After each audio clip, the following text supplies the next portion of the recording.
Boom. At the stroke of 4 p.m. Pacific time, the political vigilante emerges. Gray background, wore a gray shirt. There, suck on that, Jimmy. But right off in that direction, you can't see it, is a big fancy TV. We're going to get that set up hopefully by Monday. So welcome, ladies and gentlemen. Lee Camp will be here in just a moment. We got an exciting GovSeeks to discuss. So please hit the like button. This is Government Secrets, episode 15 with Lee Camp. We are recording on it is Friday, November 6th. According to Yahoo, it's still up in the air. Some people are starting to, economy is shut down. It's all right. Yeah, according to this Yahoo, they still haven't. They've given Arizona, apparently, has gone to Joe Biden, and Nevada still is hanging in the balance by about 23,000 votes. Pennsylvania is leaning Biden by 16,000 votes. North Carolina looks like it's going to go for Trump, and Georgia is so. There it is on that end, ladies and gentlemen. Make sure you hit the like button. And I have a smooth. Look at that smoothie right there. Look at that vegan smoothie, folks, with a sustainable copper straw. We did yoga earlier today. So good. The yoga. I think I'm probably a little more enlightened than you. Yeah, I'm going to be one of those yoga dicks that just thinks he's better than you because he does yoga. Those enlightened people always talk and that condescending. I mean, you're just not as far down the path as I am, and that's okay. You'll get there. Shut up.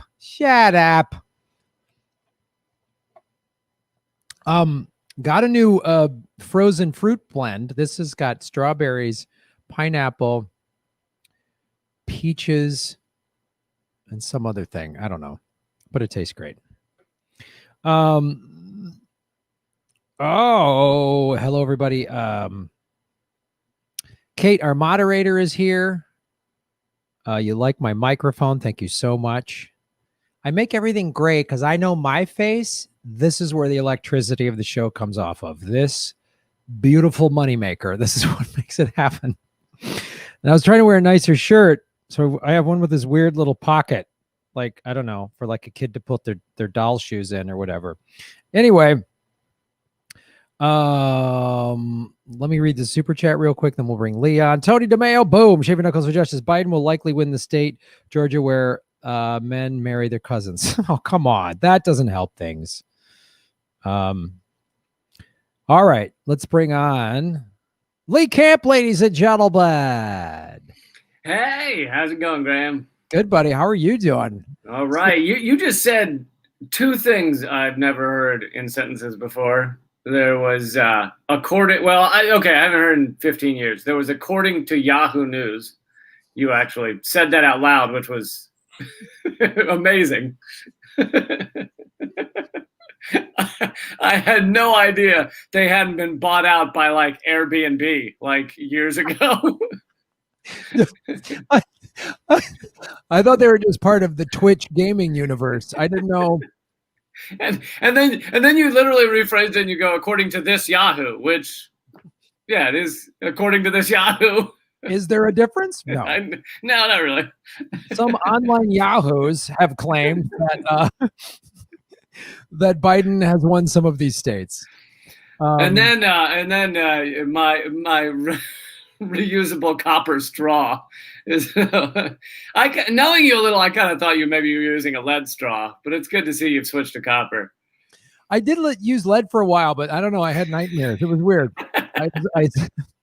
It messed with my sleep, so I moved it over to copper. And it's fantastic. I mean, it's wonderful that you used your cocaine snorting device for drinking smoothies. That's awesome. Let's see. That is reusable. Yeah. Yeah. So I can do blow with this. I can make a smoothie. It's great. It sucks when you wake up on the wrong side of the bed and you snort your smoothie and drink your cocaine. It's awful. I accidentally put cocaine in a smoothie once. That was a wild afternoon. I'm going to tell you that right now. But it was a vegan high. It just felt a little better. You know what I mean? And then you let us know that you have on your professional shirt today. There's probably you have like a Superman underneath it, right? Or a Batman, something underneath it. I typically have Batman underoos on at any given moment. Underoos, yeah. Or I wear Batman's ladies' underwear. That's just how I feel more comfortable. That's who I am. That's how I express myself. Yeah. But by the way, something you mentioned. So they've called. Apparently, Fox News and AP are the two that have called Arizona for Biden. All of the others are not yet calling it for Biden. And if you look at the percentages Trump's getting of the new vote versus what he's got to make up, he's actually within like 0.1 percentage points. Like Arizona may come down to like 12 votes. But Fox News and AP have called it for Biden while the others haven't. What? Yeah. Fox apparently, rumor has it, the Fox News decision desk is actually fairly legit. They're not just Sean Hannity and writing in crayon. So just Tucker Carlson's math ramblings. Yeah. It's not just Tucker Carlson screaming at somebody, I did the math, write it on the board. So apparently the decision desk is fairly good, which is kind of funny because you have like some of the Fox News commentators like Tucker Carlson and them ranting and raving about Trump still won, he still won. But meanwhile, a third of the Fox News screen basically just has numbers that say Trump lost. So let's find that. Let's find the Fox poll real quick. If you type in Fox News Arizona, you'd probably find it. Elections, Fox News. Let's see. Well, yeah. See? So 264 is with Arizona. Is giving him Arizona. Yep. So they've claimed they said Arizona's final. Right, but if you go to, I don't know if CNN has a map, but if you were to go to the CNN map, they say Biden is at 253, so he does not have Arizona. So. Right. But yeah, I mean, granted, this if you're listening to this podcast 3 days from now, this might all be old news. But the Pennsylvania, I mean, Biden has this. The Pennsylvania numbers are too hard to make up. It's I mean, the numbers coming in, there's like 100,000 some votes left, and then Trump has to get like 60%, and he's getting like 30%. And like he's not even really close. So the question is, did you get the racist, rapist, war criminal of your choice? It's so exciting. It's like when somebody was like, they're mad. They're like, it looks like the Democrats are cheating. Go, yeah, maybe they are. I don't know. I mean, 96 million votes were cast. We've never had an election in a pandemic. We've never had 96 million mail-in ballots. We've never had these things. It stands to reason that because of the COVID deaths, and this isn't me defending the Democrats or Joe Biden at all, but I was just sort of playing devil's advocate to somebody. Was actually Pasta from the Convo Couch was just like, man, it really seems like the Democrats are cheating. And I said, maybe they are. But go ahead. I was just going to say, it also stands, we've never had an election like this ever.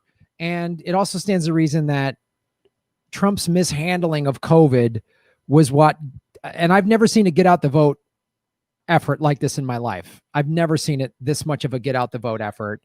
And all these states had early voting and vote by mail and all this stuff.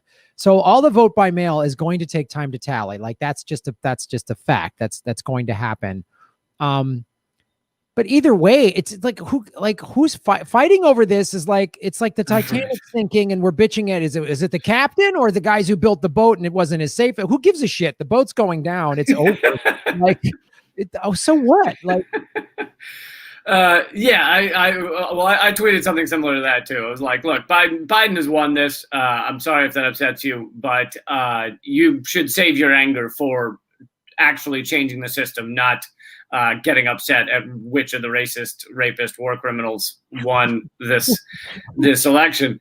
So yeah, the anger is misdirected. But in terms of, I mean, here's the thing: is I have spent, I'd say, about 8 years really deep in the election integrity movements and talking to the people that have been doing the work for years and reading their books and reading their work. And it's just quite evident that in the general election, the largest thing to manipulate the vote in the general, I've covered the DNC rigging in the primary, but that's not what we're talking about. In the general election, the largest thing that changes the accurate vote is the millions purged from the rolls.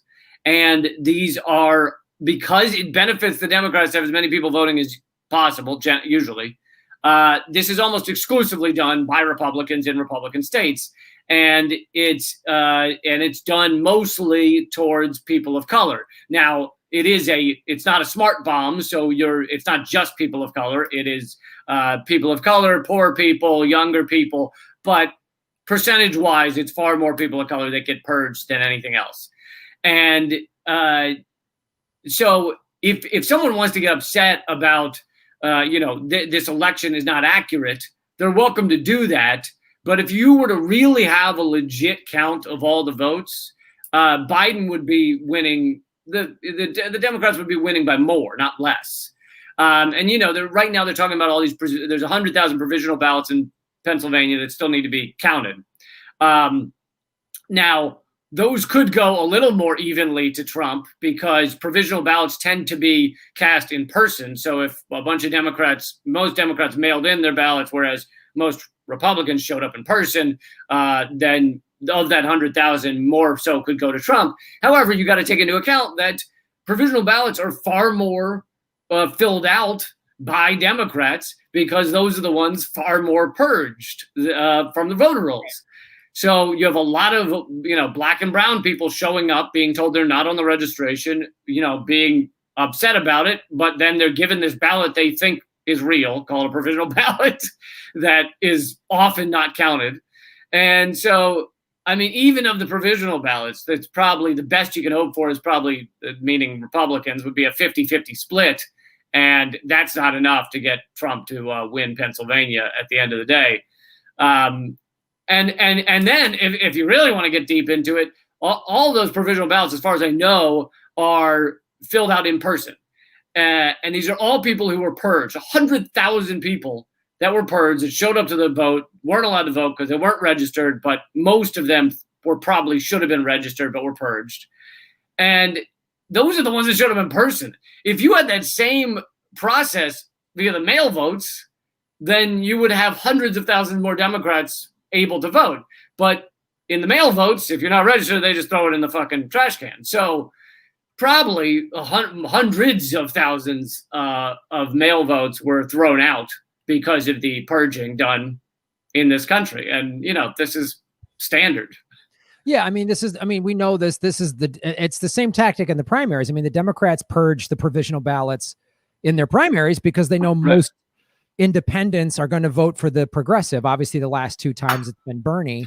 And not just independents, but people who are new to voting. So they show up, they haven't registered, whatever, they thought they registered. So they just push provisional ballots on all of them and they, throw out most of them. Yeah. So yeah, that's an interesting take on it. And I mean, I don't know. But he hasn't. I mean, here's the thing: I hate being put in a position of just like Biden won. It's like, as I've said, I largely don't give a shit. Maybe there's a 0.5% of me that thinks Trump is probably more likely to get us all involved in nuclear Armageddon, but that's not much. I'm put in this position of like defending Biden's win as if I wanted Biden to win, but that's not it. I'm just for election integrity. Whatever little remainder of horseshit democracy we have, I'm going to fight for that. And so I called this whole situation in August. I tweeted out, this is what's going to happen. Trump is sowing confusion so that at the night of he can declare victory. He won't actually have won. They'll still be counting votes. They'll be counting all the mail-in votes. And I called it all. It was easy to see this coming. And I kind of was fearing that I would be put in this position when they're counting the votes of being like, no, Biden won. Also, fuck that guy. Like, I know it's really, I mean, the takeaway from this, when people are like, well, these ballots and these, it's just like, if you're watching this process and having any other thought than, man, our system is completely broken, I don't know what you're paying attention to. It's like, and 20 years when we went through this hanging Chad, we're like, didn't we learn 20 years ago this is just a completely bullshit broken system? Hold on. For everyone who's under 20, but probably under 30, please explain what the hanging Chad situation was. Right, exactly. So, but all right, back then we used to use because it's hilarious. It's hilarious, and when I explain it, you're going to think like, "Gee, Granddad, are you like?" It sounds like we all used to gather around the Philco and listen to FDR give talks. Like, it sounds ridiculous, but they would do these. What the hell are those punch card things? Yeah, it was punch card ballots. You would take a little tool. There was a little metal poker, and you would poke out the hole. And please, everyone, make the porn jokes in a second. But you would poke the hole of the candidate you wanted. Yes. So this is how they kept it anonymous, right? So there'd be this punch card. You would lay it, you'd slip it. This is so preposterous. It's literally like we would put the woman in the water, and if she floated, she was a witch. Like, it's so insane. You had to churn the butter with a stick. Yeah. You'd tan your own leather, and then this is how you would vote with it. You would slide this thing in, and then you would punch it in. So then you'd vote for like whatever, Al Gore, boom, and then it would be like number 114. So if you voted 114, it was Al Gore. If you voted 115, it was, George Bush or whatever. Right. So then they'd put it in a machine that would read where you punched. Yes. And then if the Chad, which was perforated, didn't get all the way punched out, it would be hanging. Graham, Granddad, what is a Chad? It's this guy who was in a fraternity. And if you have on khaki pants right now, you are a Chad. It's the male equivalent of a Karen. Do you ever wear golf shirts? Okay, there you go. That's a Chad. So it's literally, this sounds insane when we explain it. It sounds insane. Like, so the Chad was the piece of paper that got punched out. Yes. And it was supposed to like fall on the floor, but sometimes it would end up hanging on. Right. Because if you did it at an angle or whatever, it'd be like four corners of the Chad. This is so preposterous. And so some of it would be hanging. So then this was this thing in Florida, and they're checking the Chads, and it's like it came down to 537 votes, which was a great smokescreen from the fact that actually the Florida Secretary of State, I believe, discounted 170,000 ballots. Catherine Harris. And Al Gore just let that happen, and he rolled over. And actually, I thought that, I mean, this isn't over. Maybe Biden will fucking do the same. I don't think he will, but he could still do the same thing. But I had thought that the Democrats very well could do the same thing in this election before Tuesday. I was saying they could do the same thing this time around and here's the reason why they do that and why Al Gore and the system behind him did that is because they're more interested in the corporate machinery of our government running without interruption than they are at actually being president. And that's because they agree on 90% of the structural issues of the country. So it's more important just to have things seem kind of to flawlessly continue on than it is to get the Democrat in the White House. Yes.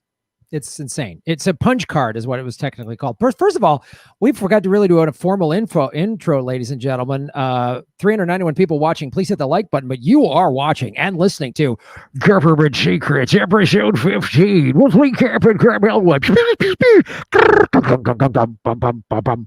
Election 2020. Wow, you did just have your green milkshake. I did.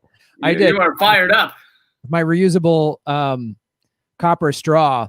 which again, I followed them when they were just a small bar band, and they were fantastic. They got a little corporate recently, but they did sell those straws after the show, which I thought was perfect. I bought that in 1996 when they were just a small band. You know what else is nice about those straws is if a friend or someone near you is choking, instant tracheotomy. That's a beautiful thing. Solve the problem. Yeah. I've given a couple tracheotomies to people. Turns out they just had a cough or something, but whatever. Turns out they were just trying to get my attention. They were like, I just jammed it in their throat. They're like, I'm like, see, I saved your life. They're like, see, now you can breathe. I could breathe before. It was fine, asshole. Now I got a hole in my neck. So it's episode 15, and I know that because I actually checked. I actually did strong, hard research to see that last week we called it episode 14. What vitamins are you on? Because you are firing on all cylinders today. You see what happens when I put on a nice shirt with a little pocket, with a little kid's pocket on the side? I start to focus more. I think I'm going to start wearing nicer shirts, Lee, and I'm going to get a fancier background, and I'm going to turn this into a real thing. The comic book characters it creates a little apathy in the human spirit, I feel, when it's on your chest. The comic book character creates apathy in the human spirit? when it's the t-shirt you're wearing, I don't know what it is. It just does. Maybe it's because you can't measure up. Maybe it's because all day you're thinking, I'm no Black Panther. You're right. And now I'm like, wow, I'm better than this stupid shirt I bought at Ross for $9, so I can conquer the world. I can jam a copper straw in your throat and not care. So now I'm the superhero. I'm Captain One Pocket, or whatever we want to call myself. It's like Batman's utility belt. That pocket right there. You have your shark repellent spray in there. Yes, I have a reusable copper straw. I have and a bag of cocaine. So something I thought we could talk about is all the ways this election system could be better. I think we're fine. I think this is going to be a short episode then, because this is a perfect system, Lee. It's a good point. Look, in the Iowa caucus, we got down to flipping a coin. So I don't know what's wrong with. In multiple different caucuses, there were coin flips that went on. Yeah. And oddly, I remember 2016, Hillary won all the coin tosses, which just goes to show she's got all the luck. Somebody in the chat just put, Mississippians just voted to strike down Jim Crow legislation and voted to approve medical marijuana. We're finally transforming Mississippi. So, yeah, let's talk about how we can do election reform, because one of the takeaways from all this, it looks like Biden's going to win. But, the Democrats sold us on this. Centrism wins, let's get the Romney Republicans on board. And yet all these progressive policies have passed in many red states, like Florida passed $15 an hour minimum wage. Mississippi passed medical marijuana and got rid of a Jim Crow law. Like, you're seeing a lot of progressive policies pass because they can't, like we've talked about on this show before, it's harder to rig all the local ballot measure election stuff. They really focus on rigging the big stuff. So yeah, well, and the ballot measures don't come down to party, which it's easier to purge someone from a party. But if you have Republicans and Democrats voting 70 or 80% for legalizing marijuana, then you don't know who to purge. You don't know who to disenfranchise.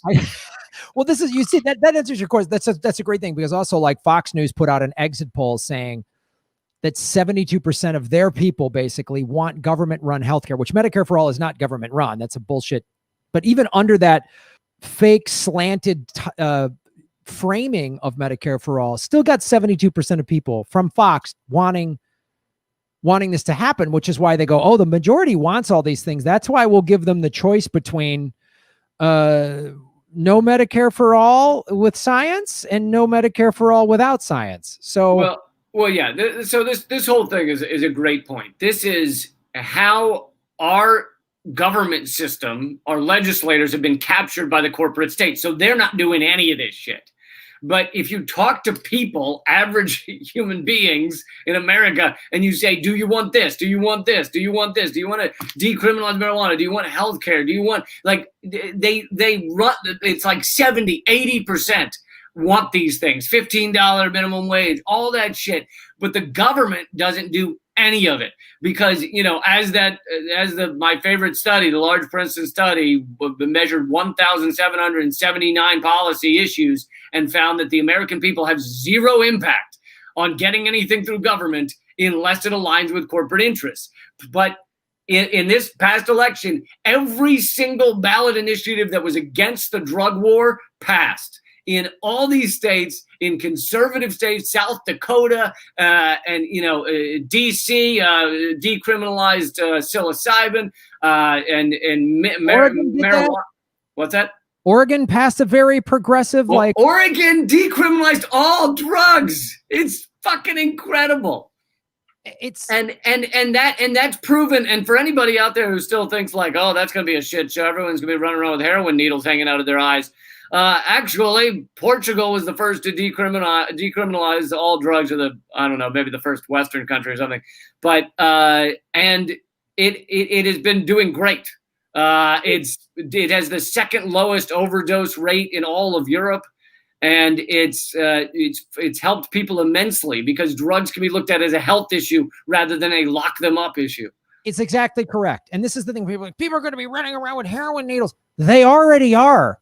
We have had a opioid epidemic in this country for the last, I don't know, 10 years. I mean, it's been brutal. And and the thing people don't understand, especially like some of the neoliberals in the big cities, when they so don't understand why Trump got elected, is he went to these working class white places and he did xenophobia, and he's still doing all that fucking, he says crazy shit. He's saying crazy shit right now. It's a matter of time before he goes, get your guns. I'm going to stay president. Like, I'm worried about that. But you got people don't understand the opioid epidemic has decimated communities in this country. And not just part of that's because the people switch to the illegal version when they stop being able to get the legal version. And that one is completely unregulated, obviously. So you end up with people taking shit they don't understand, they don't know the power of it, and they end up dying. Now, if this was decriminalized, you wouldn't have that. Right. And then you've also got Purdue Pharmaceutical that just had to pay a huge lawsuit, deliberately lying to their doctor, to giving this saying, oh, it's not that habit forming. So their doctors are saying, oh, it's not that habit forming. They deliberately helped perpetuate and even increase the opioid epidemic, because they're like, hey, a bunch of addicts, that's good for stocks. Like, that's how evil our capitalism is. And people don't understand exactly right. We've had some form of a war on drugs for almost 100 years, really. And we shouldn't, it is a health issue. And the whole country having this, and poor white areas, rural areas getting overrun by the South Dakota, North Dakota. South Dakota has been like the meth capital of the U.S. for years, and it is a primarily white state. They've seen it's decimated. There's gangs, there's crimes, there's prostitution, all the stuff that happens with the inner city drug problems. And people are like, wow. I mean, you drive through like Ohio, there's signs up like drug addiction treatment. It's everywhere in this country. So people are realizing, oh man, we need to treat this like it is a health problem. It's not a criminal issue. It's a health issue. Addiction, any addict out there is like, I need help. Putting me in prison didn't help, you know? Yeah. And I mean, and this also loops back into voting. I mean, the drug war initially was designed to upend and destroy communities of color, and it succeeded in a lot of ways. But also, in most states, if you get convicted of a crime, you can't then vote, or you can't vote for a period of years. So this also succeeded in stopping a lot of black and brown people from voting, right. Which again serves the purpose of most of the ruling elite. And then, Florida recently tried to overturn that with a ballot initiative. Again, ballot initiative passed in 2018 saying people who'd been convicted of a crime could vote, which they should be able to. And then the state tried to basically undo it by saying that they would have to pay all kinds of court fees. So basically, show up to vote and you owe $1,000. And I don't know actually where it ended in the court system, whether they got to vote or not. But it was just, it's fucking ridiculous. But anyway. Yeah. So getting back to the initial topic here, I mean, we're seeing how these things, like, it's funny, like drugs just won the drug war, it looks like. So yeah. I love it. Someone tweeted out like, I need to congratulate drugs for winning the drug war. Which is awesome. So how do we change the election system? Obviously, like, ranked choice voting was on the ballot in Massachusetts. It looked like it wasn't going to win, but I don't know how it ended up, if it played out. I ranked it second on things I wanted on my ballot. So. I don't think you understand what I'm talking about. No, so I mean, like, obviously ranked choice voting, I'm a big proponent of getting the money in politics. But I mean, honestly, it feels like we need, watching this election system in America, it's so Byzantine, it's so outdated by design. That's why it's so convoluted. We need to get rid of the Electoral College. We need all of these things. I know for those who haven't quite pondered it yet, the only reason the Electoral College exists in the first place is to make sure the ruling elite have the possibility to overturn something that the popular will wanted. Yeah. So, I mean, that's why it was put in place in the first place, was what if the unwashed masses vote for something that we don't like? We'll still have the final say. So there's absolutely no reason for the Electoral College, which, of course, wouldn't create this shit show of trying to get to 270. I mean, Biden's won the popular vote by an insane margin, or at least a margin that's not even debatable. But so, you have ranked choice voting, you have automatic registration, paper ballots. We need to get back to, or I know you've talked about this, blockchain open source voting. Yes. I mean, we should all be able to see the code of this shit. Blockchain open source voting, I think, is what we should have. And like Mike Gravel put out a book recently, a year or so, maybe this year, I can't remember, talking about how we should just, the people should be voting on laws. The laws should be 500 words or less, so you can't hide pork belly bullshit in there. And imagine if we got to vote on this, not Congress and Senate and all this other nonsense. They put a law out. It was online. You had a week to read it. And then America voted online doing blockchain open source technology. You can't hack it. You can't cheat. And it's like, here's the vote. And America, we get to vote. Well, and if you heard of this, I think they're calling it Democracy 4.0, would be the idea that you would still have representatives, but the only time their vote comes into play is if 50% of or whatever percent you decide on, of an area doesn't vote on the issue. So if people don't choose to go online and actually vote, then your representative would make the choice. But as long as you have a certain number of people voting on it, the rep doesn't do anything. Right. That's a great, just as a deal, like a coin, whatever, the deciding vote, if it's 50-50 split or whatever. Yeah, man. Yeah, you say the measure's got to, I love that idea. And I just like, that would get rid of and that would get the money out of politics, because there's no politician there's no lobby. There's no reason for lobby groups, because these politicians really don't have a say in it. We have a say in it. We should be voting on this. The whole country should be deciding if it wants legalized marijuana. The whole country should decide on this. And maybe you want to make it a state-by-state issue, fine. Then each state can just vote. And without all this, because who writes the laws?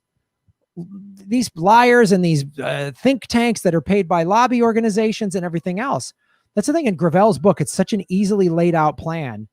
The law has to be 500 words or less, and it has to be plain English. It can't be legalese bullshit to keep you distracted. And when people go, what does that mean? It's got to be plain English. We are voting to decriminalize marijuana. Here's what it'll mean. Here's the tax cost or whatever. And yes or no. And I mean, that's something, when I talk about the criminal justice system, I always make a point of saying, where did most of these laws come from initially? The vast majority were passed by rich white men. Yeah. So it's like our criminal justice system is already built upon a foundation of, immense elitism and racism. And yeah, some of the worst stuff has been overturned, but a lot of it's still sitting there. Yeah. Yeah. It's still sitting there. And I think the ruling class might want to wake up to the fact that if they don't give the power to the people are going to eventually take it. And they're done. Like, I don't know if they realize how there are people setting up guillotines outside of Jeffrey Bezos's home. So that's going to start happening outside of a lot of their homes. Hopefully. Well, so let me ask you, like, assuming Biden wins, assuming they drag Trump out of the White House kicking and screaming after he's wiped his ass on all the 18th century furniture, Biden is going to be faced with, a fucking incredible depression, pandemic continuing, late stage capitalism where, workers have just been fully exploited. Everyone's suffering. The people, you got 100 million people possibly facing eviction, and environmental, collapse. We're getting close to. Do people start to understand that this is more than just the red blue paradigm, or does everyone go back to sleep? Well, some of the vote any blue will do people will go back to sleep, but they will be woken up when this economic collapse hits. Like you can't avoid this. It's like the people still dancing and singing on the Titanic. They're going to suddenly feel real cold water. Go, wow. Hey, at some point their shoes get wet and they start to care. Hey, we're going down. Like, at some point that's going to happen. So, the economic collapse is going to hit, and Trump's or Obama's or what's his idiot's name? Oh, Biden. I get my war criminals mixed up. And so when this collapse happens, and again, COVID, there's a second. We're getting into the second surge. The winter is here. It's coming, and Joe Biden is going to inherit that. Trump is going to, try to set as much shit on fire in the next 3 months as he can, and it's going to be ugly. So when the 30 million evictions hit, when the stock market crashes and the commercial real estate bubble bursts and the regular real estate bubble bursts and markets and all this stuff collapses at once, then there's going to be people in the streets protesting, and they're going to be protesting in Portland, and federal troops are going to snatch them up, and they're going to go, wait, I thought only Trump did bad thing. I think this and everything. And we're going to see this week, maybe, I mean, the Trumper white nationalists that show up armed. Typically the cops have been kind of protecting them with regards to when they show up at like a Black Lives Matter thing, the cops, we've seen evidence of this in city after city. They kind of protect the Second Amendment white nationalist people. What they did in Michigan, they didn't, they don't hold them. But in the Charlottesville attack, which I was there, they were told, it came out later, they were told to stand down and basically let it all happen. So when those people lose their jobs too, then the cops are going to do what the cops are going to do. Eventually the cops are going to start jackbooting even the white nationalists and whatnot. They're going to get in some kind of armed conflict. It's just going to be mayhem.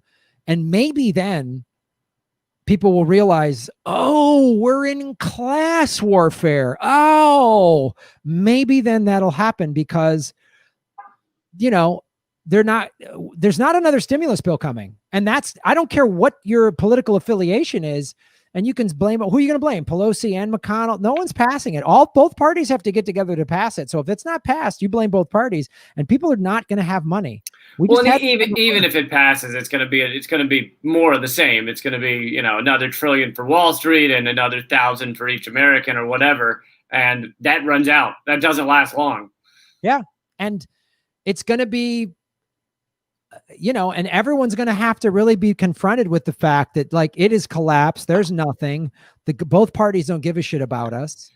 I mean, this is the best scenario for the Democrats in the sense that Biden wins the White House and the Congress stays Democrat and the Senate stays Republican. Because now Biden can go, well, we tried to pass these laws, but the Republicans stopped us, Well, that's what that argument drives me nuts, where people are like, I'm like, why didn't Obama do this? Why didn't he do anything about climate change? Why didn't he give a shit about police brutality? Why didn't he do, and you go down the list, and because they're acting like Obama was this amazing president, and they like to go, well, except for like a year, he didn't have Congress, and Congress stopped him.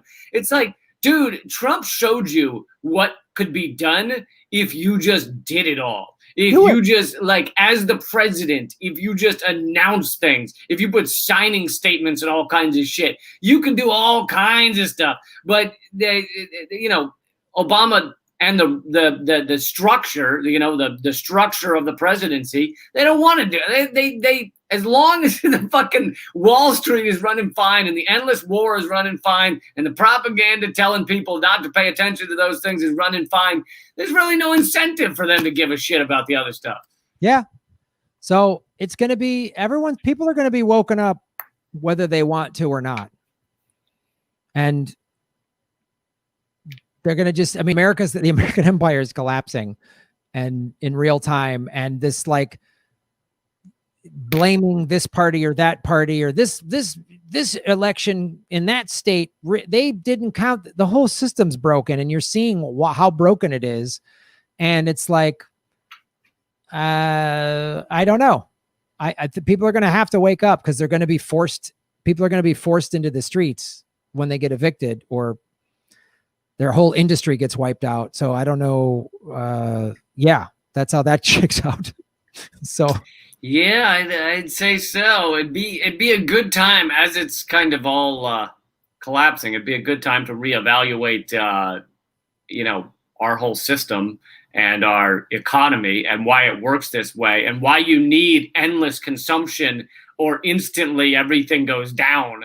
Like the moment people stop going to restaurants, 5 times a week, and stop buying a new pair of shoes every other day, and stop, like, everything just collapses. Maybe ask that question as to, well, what if we just, this is all kind of imaginary. Like, what if we just had a society where people were allowed to just, chill and, like, do, like, it didn't have to be every day buy and consume and eat it all up and shit it all out or we're all fucked. Like, that is not a good theory for how things should work.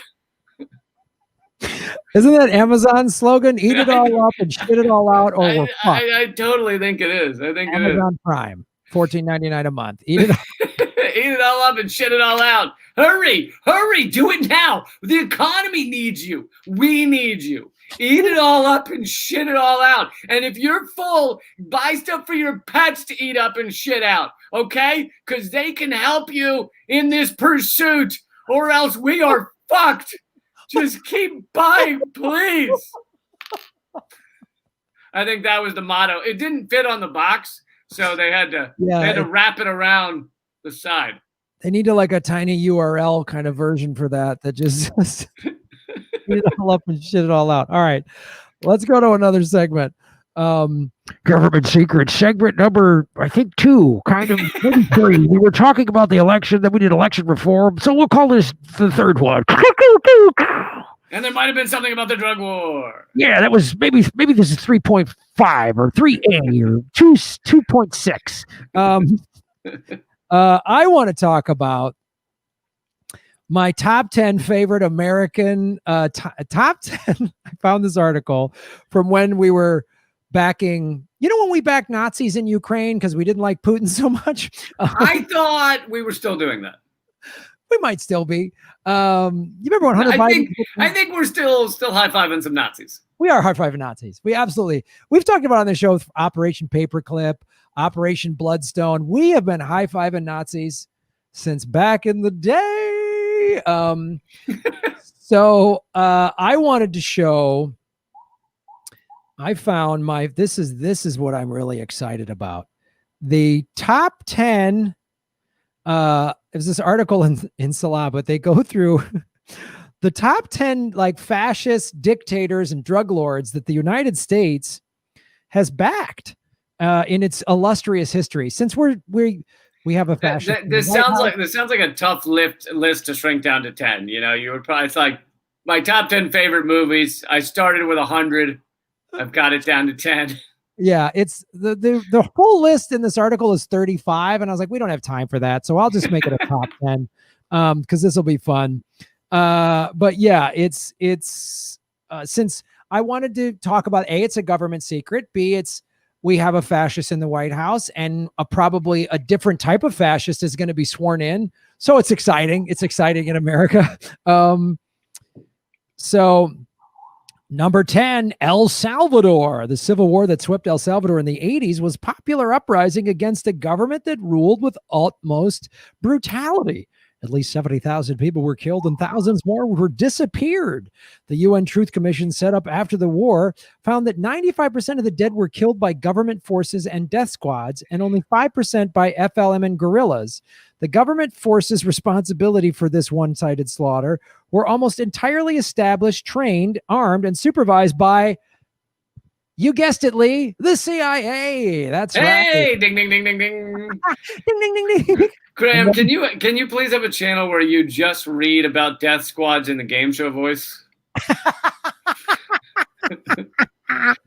Well, I'm glad you said that because I was doing the Political Vigilante game show for a while where we would have questions like this, and I would give game show host Graham voice, and I'd have contestants. So maybe I should do a bit more of that online. This will be fun.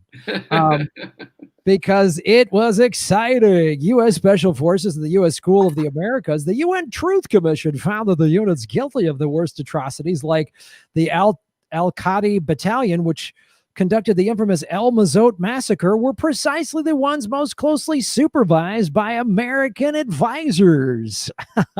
So is this School of the Americas shit? Probably. Yeah, it is. Yeah, it's all School of the Americas stuff. So it was a combination of the CIA, U.S. Special Forces, and School of the Americas. All did great stuff down in El Salvador. Number 9. Oh, Cuba. That's right. Hey. The United States supported the Batista dictatorship as it created the representative conditions that led to the Cuban Revolution, killing up to 20,000 of its own people. Former U.S. Ambassador Earl Smith testified to Congress that, quote, the U.S. was so overwhelmingly influential in Cuba that the American ambassador was the second most important man. Yeah, and we are so butthurt that we lost Cuba. We have not yet given up on it. No, we have to keep. We're so mad that we lost that. That like, it's so bub. The Bay of Pigs it talks about. Oh, Lee, number 8, Colombia, which of course is still in the news. When the U.S. Special Forces of the DEA aided Colombian forces to track down and kill drug lord Pablo Escobar, they worked with a vigilante group called Los Pepes. In 1997, Diego Murillo Beriano and other Los Pepes leaders co-founded the AUC, United Self-Defense Forces of Colombia, which was responsible for 75% of violent civilian deaths in Colombia over the next 10 years. Wow. Oh, the DEA. Gotta love them. Yeah, we've never met a death squad we didn't like, really. Yeah. There's almost none that we were like, shame on you. Right. We love our death squads. And then if there's a democratically elected leader that won't give us their oil, well, then that's their own fault. And then whenever there's a genocide that like America doesn't get involved in, and then people are like, why didn't America stand up and stop this? It's because there was no like resource benefit to it. There was nothing for us to gain from, because our government never thinks about, oh, well, we could just help make sure 2 million people aren't murdered. That doesn't factor into it. So it'd be like, what resource or benefit do we gain by getting involved? And if there's no resource there, then that's why we are like, let's see who ends up the victors. Since we're funding indirectly Azerbaijan, we're funding them through Turkey and Israel to bomb Armenia. Smartest thing Armenians should do right now is just go, hey, we discovered oil, even if it's not true. We got a lot of oil here, and there's minerals for batteries. And then just, well, suddenly America's going to go, hey, Azerbaijan, you guys got to stand down. This is a bad play. And just build a pipeline and pump it full of fucking chocolate milk, and America's too stupid to figure it out. And then at least you save your country. Just pour salt into the pipeline, I think. Yeah, it's like we won't even acknowledge the Armenian genocide. So because they have no resources. Like that's that. But China, did you know this? By the end of 1945, 100,000 U.S. troops were fighting alongside Chinese and Japanese forces in communist-held areas of North China. Chiang Kai-shek and the Kuomintang may have been the most corrupt of all U.S. allies. A steady stream of U.S. advisors in China warned that U.S. aid was being stolen by Chiang and his cronies, some of it even sold to the Japanese, but the U.S. commitment to Chiang continued throughout the war. His defeat by the communists and his rule of Taiwan, Secretary of State Dulles' brinksmanship on behalf of Chiang twice led the U.S. to the brink of nuclear war with China on his behalf in 1955 and 58 over Matsu and Quemoy, two small islands off the coast of China. Wow, I didn't know that one. That's a fun one.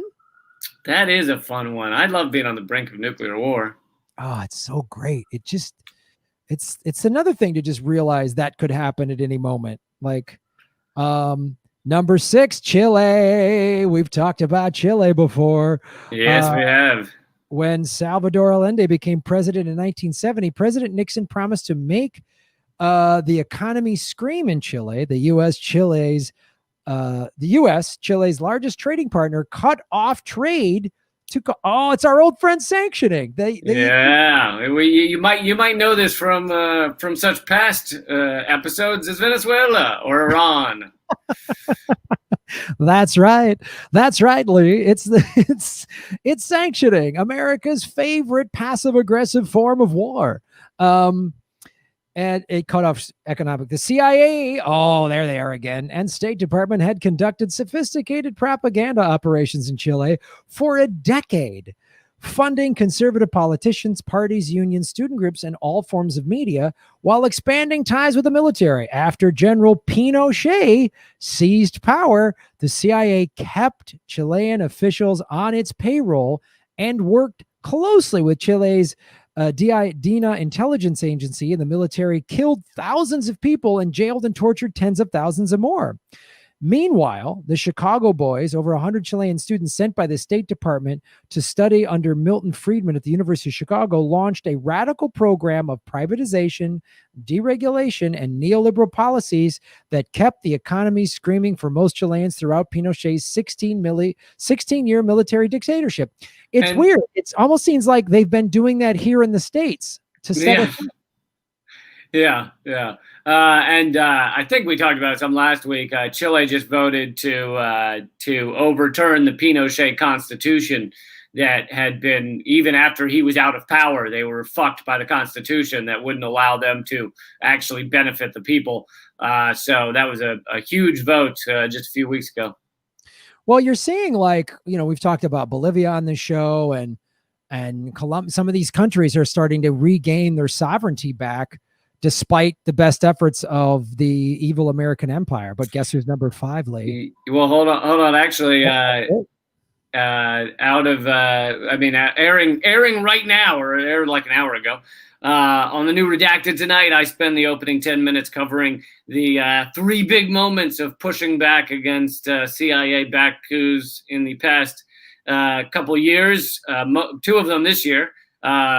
One was the Chile Constitution, voting to overturn that. 2 was Bolivia. We talked about that on this show, where they voted out the coup government, U.S.-backed coup government. Another one is Venezuela, that successfully fought back against their coups attempts that have been done by the U.S. government. And Nicaragua as well in 2018, U.S.-backed coup attempt that had failed. Nice. Well, it's good to see. Yeah, fight back while America eats itself. Here's an opportunity to get away from our bullshit. But number 5, Cambodia. Oh, gotta love it. We were helping the Khmer Rouge. Nixon ordered the secret and illegal bombing of Cambodia in 1969. American pilots were ordered to falsify their logs to conceal their crimes. Nixon. Isn't he a wacky fella? Isn't he funny? If you're gonna murder a bunch of basically innocent people, you might as well conceal it. I mean, at that point, are you really gonna get a crisis of conscience where you're like, well, I don't want to cover up my crimes? No, you don't want to do that. I mean, They killed at least 500,000 Cambodians, dropping more bombs than on Germany and Japan combined in World War II. That's a government secret I didn't know, Lee. I didn't know. Wasn't that fun? I always like to surprise you, Graham. As the Khmer Rouge gained strength in 1973, the CIA reported that its propaganda had been most effective among refugees subjected to B-52 strikes. After the Khmer Rouge killed at least 2 million of its own people and was finally driven out by the Vietnamese army in 1979, the U.S. Kamchuka Emergency Group, based in the U.S. Embassy in Bangkok, set out to feed and supply them as the resistance. Oh, boy, this sounds like kind of a white helmet charade. Right. That's what we do. We pick these horrible groups and then we say in our media they're the resistance to the bad empire or whatever, and it's like, no, we're the bad empire. Yeah. And anyone who stands up to us is somehow evil. Like Venezuela. Yep. For another decade, the U.S. Defense Intelligence Agency provided the Khmer Rouge with satellite intelligence. The Khmer Rouge was evil. Pure evil, and we helped. God, this country, America, is such a fucking bag of shit. What a fucking useless shithole, horrific nightmare, evil empire we have been. We are the Emperor Palpatine. Like, that's the embodiment of America. We were founded on genocide and slavery. We've done nothing but do that for 200 fucking years. And the last 50, 60 years have been just a horrific nightmare. We're done. It's time to go, America. You're done. You're quoting the Star Spangled Banner, right? That's what that was? Well, that's the new Pledge of Allegiance. Okay. That is the Star Spangled Banner. You soulless bags of shit. Go fuck yourselves. And then we all stand and sing. Brazil. Oh, man. 1964, General Castelo Branco led a coup that sparked 20 years of brutal military dictatorship. U.S. military attaché Vermin Walters, later deputy CIA director and UN ambassador, knew Castelo Branco well from World War II in Italy. As a clandestine CIA officer, Walters' records from Brazil have never been declassified, but the CIA provided all the support needed to ensure the success of the coup, including funding the opposition labor and student groups in street protests. As in Ukraine and Venezuela today, a U.S. Marine amphibious force on standby to land in Sao Paulo was not needed. Oh, that's too bad.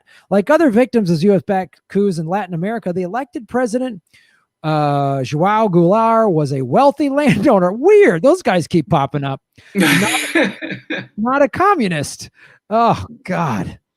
And that's why we're friends with Bolsonaro now, who's another asshole. Like, yeah, and I was gonna say with Bolsonaro, with a straight up fascist Bolsonaro, we have been quite helpful to him. We've supported his takeover of power as they created some fake charges in a kangaroo court against Lula da Silva and put him in prison, which he's now been released because all of the whole scam was revealed by Glenn Greenwald and whistleblowers.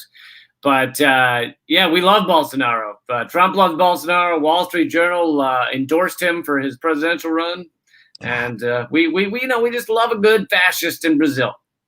We love South American fascists. We really love them. They're so great. Even though Bolsonaro, because he's encouraging it, is in a way single-handedly responsible for the burning of the Amazon that's going on right now. And considering, some people call the Amazon the lungs of the planet, considering the amount of oxygen it creates, really this is like us endorsing a guy who's just punching us in the lungs, just over and over. And we're like, I love this guy. That's how insane capitalism is. Capitalism literally will sell you the rope to get itself hung. Like, it doesn't. I'm making a rope sale. Yeah, but I'm going to hang you with it. Yeah, but look at my stocks. Yeah, but you're going to be dead because I'm going to hang you with this rope. Yeah. Or I'll pay you 50 cents to dig this hole. Well, what are you going to do with it? Oh, I'm going to bury you alive in it. I'll up it to 75 cents. Okay. Done. I'm going to sell them the shovel too. And that's how I'm really going to double up the profit. All right. You're a psychopath.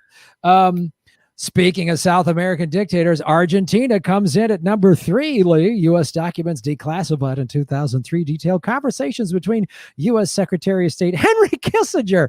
Oh, his name keeps popping up. An Argentinian foreign minister, Admiral Guzzetti, in October 76, soon after the military junta seized power in Argentina. Kissinger explicitly approved the junta's dirty war, in which it eventually killed up to 30,000 people, most of them young people, and stole 400 children from the families of their murdered parents.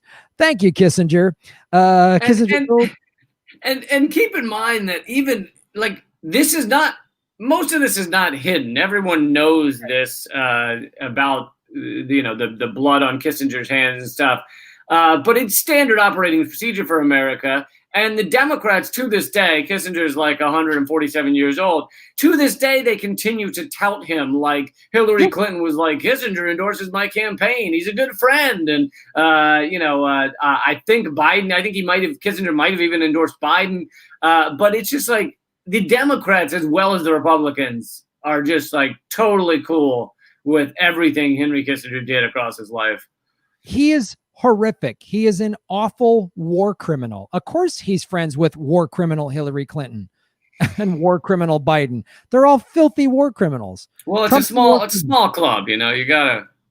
What are you gonna do? You know what I mean? Well, it's a nice. I'm sure they got a nice clubhouse. Number 2, Albania. We're going to take a trip back over to Eastern Europe, Lee. Between 1949 and 53, the U.S. and UK set out to overthrow the government of Albania, the smallest and most vulnerable communist country in Eastern Europe. You're small? Haha, suck it. Were recruited and trained to return to Albania to stir up dissent and plan an armed uprising. Many of the exiles involved in the plan were former collaborators with the Italian and German occupation during World War II. See, we love that one. That's been a recurring theme is Nazis and fascists. You always want to have a Nazi in your back pocket just for emergencies, just in case, or your shoulder pocket for Graham. You want to have a little Nazi right there in the shoulder. Nazi pocket. That's my little Nazi pocket. Yeah. Anytime I need a little Nazi fascist, I just dip in here and then pull it out. There you go. Hey, there's a country trying to, rule itself democratically. Aha, not with my little Nazi involved. So sprinkle a few Nazis on that. We'll see how things are going. Oh, God, you got to love America. They included former Interior Minister Xavier Devo, who oversaw the deportations of Jews, communist partisans, and suspicious persons as described in Nazi document to Auschwitz. Declassified U.S. documents have since revealed that Devo was one of 743 fascist war criminals recruited by the U.S. after the war. This is part of Operation Bloodstone, something we did a couple episodes ago. So it's good to see Bloodstone and Paperclip. Like there's a running theme throughout the show. Number 1. Does anyone take bets on what number 1 is? What do you think it is? The number 1 country where we backed fascists and warlord, dictator, drug dealers. Which one do you think it is? Oh, man. I don't know. I mean, most of them are in Latin America. This has been a Latin America heavy list. I feel like there's got to be something in Africa. Lee, is that your final answer? Final answer. Final answer, somewhere in Africa. How about just backing Saudi Arabia? Oh, so Saudi Arabia is your final answer. No, this list is more about small time dudes. I need you to pick an answer. Stop this waffling bullshit before we get to the lightning round. Lee Camp needs to stop this waffling bullshit in order for us to continue with the show. While we break for commercial, will Lee Camp stop the waffling bullshit? Find out after these messages when we return to Government Secrets Game Show. Who's that dictator? Honduras. I don't know. You go. Lee Camp has gone from Central America to Africa to the Middle East. To America, ladies and gentlemen. Lee Camp doesn't know what the fuck he's talking about. Lee Camp, one of our worst contestants. He's actually lost. He's lost this show 3 times over, and yet we keep him sitting there. We're not sure why. He studied all of this for the last 10 years as a political comedian, and yet can't just pick one goddamn picture.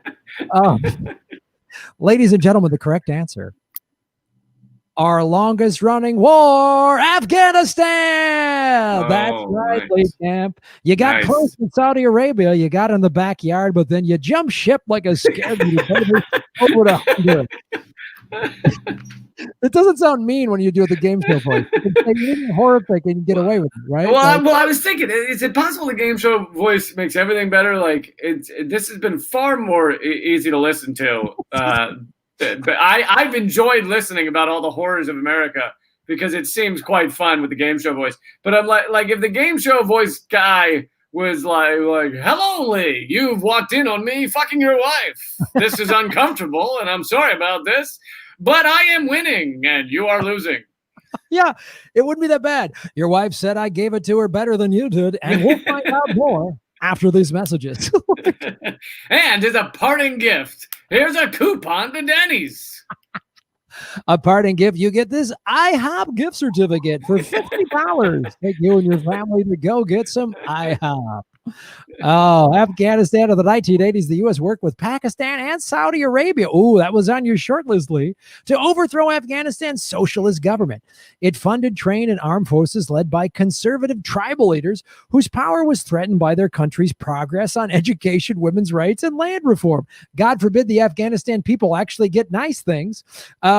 After Mikhail Gorbachev withdrew Soviet forces in 1989, these U.S.-backed warlords tore the country apart and boosted opium production to an unprecedented level to 200 to 3,400 tons per year. The Taliban government cut opium production by 95% in 2 years between 1999 and 2001, but the U.S. invasion in 2001 restored the warlords and drug lords to power. Afghanistan now ranks 175th out of 177 countries in the world for corruption. Attaboy. 175 out of 186 in human development. So what I heard was you said we brought them democracy. Is that right? That's exactly what I just read. That's what those numbers mean, is they got a big fat fistful of red, white, and blue democracy lubed up and fisted into their hindquarters. Yeah, this is just Hamid. President Karzai's brother, Ahmed Wali Karzai, was well known as a CIA-backed drug lord. This is just fantastic what the CIA's done. Oh, I can't even. There's a Colonel Abdul Razik was appointed Providence police chief, boosting a heroin smuggling operation that already earned him $60 million per year in one of the poorest countries of the world. Oh, outstanding! A mere $60 million a year. That's it. So that's for anybody out there who's upset that we left your home country off the list or left your place your relatives are from off the list. We're very sorry. We will if you guys just try harder, if you maybe kill more dissidents or something, maybe starve more people, you can get on that list next year. I mean, we're taking contestants right now. We're taking applications. So. If you think your country should be overthrown, send us a letter to Government Secrets. We'll forward it to the Central Intelligence Agency and get to work on fostering a coup that screws over your people and takes your resources. Or if you're out of envelopes, just nationalize your resources and you can apply to be overrun. If you're out of envelopes, the simplest way, nationalize your resources, give it to the people, and within 6 to 9 months, the CIA will be at your doorstep. Oh, God. That's it. That's the quickest way. All right. I'm going to start doing this game show more. See, the problem is I think you just went through 10 weeks of episodes of Government Secrets in one list. Yeah, I know. I should have. Well, it was a list of 35, so there's another 25 weeks of shows we could do. If we Good. I know it was 10 weeks of 10 episodes in one. I was worried that we'd run out of CIA-backed coups. So. Oh, no. There's another 25. If we just did one a week, it gets us through half a year. So... But by the way, to give a little extra government secret, bonus government secret, bonus content, government secret on our list of CIA-backed coups. There, John Kiriakou, former CIA agent who was the whistleblower who revealed our torture program, he has said that There's literally an office, like a small office at the CIA, that is like the office of overthrowing countries. And I think he said, when he was revealing this, I think he said he had to be careful not to say what it's really called. But it's basically the office of overthrowing countries. And he said, literally, as a CIA agent, you would write up a little report about why you wanted to overthrow a country. And then you'd go into the office and you'd be like, I'd like to overthrow this country. And you'd give them the application and they'd take it under consideration. Like, just so you're working at the CIA, somebody just knocks on your, excuse me, where's the coup office? I want to submit a coup. Yeah. Oh, Yeah. you just, there's the, you go, if you see the water cooler, you make a left, and then it's planting people in lefty organizations. If you've hit that office, you've gone too far. So yeah. And if you go, when you go in the door, if you see a guy with his nutsack attached to a car battery, that's the torture room. That's the wrong room. You want to go back next to that one. The torture room has the best coffee, but that's not where you want to set the form. The form you want to put it in the coup room. Yes. It's fucking. The CIA is in an organization of evil, insane people. Like, yeah.